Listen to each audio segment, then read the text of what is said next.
నమస్కారం.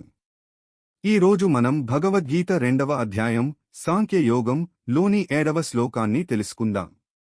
శ్లోకం: కార్పణ్యదోషోపహత స్వభావ పృచ్ఛామి త్వాం ధర్మసమ్మూఢచేతాః యశ్రేయః స్యానిశ్చితం బ్రూహి తన్మే శిష్యస్తేహం సాధి మాం త్వాం ప్రపన్నం.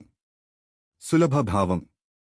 అర్జునుడు ఇలా అన్నాడు: దయతో నా స్వభావం బలహీనమైపోయింది. ధర్మం విషయంలో నా బుద్ధి గందరగోళంలో ఉంది. నాకు నిజంగా శ్రేయస్సు ఏదో స్పష్టంగా చెప్పండి. నేను మీ శిష్యుడిని. మీ ఆశ్రయానికి వచ్చాను, నన్ను బోధించండి.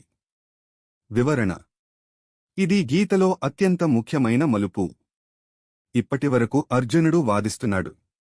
ఇక్కడ నుండి అతను వినడానికి సిద్ధమయ్యాడు. అతను అహంకారాన్ని విడిచి శిష్యుడిగా మారాడు. అదే గీతా జ్ఞానానికి ఆరంభం.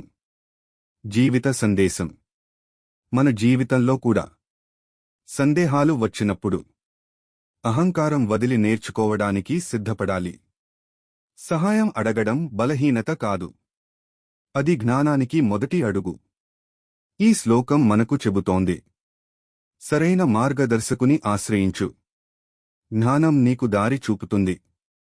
ఇలాంటి గీతా శ్లోకాల సులభ భావం తెలుసుకోవాలంటే మా ఛానల్ను సబ్స్క్రైబ్ చేయండి. వీడియో నచ్చితే లైక్ షేర్ చేయండి. ధన్యవాదాలు.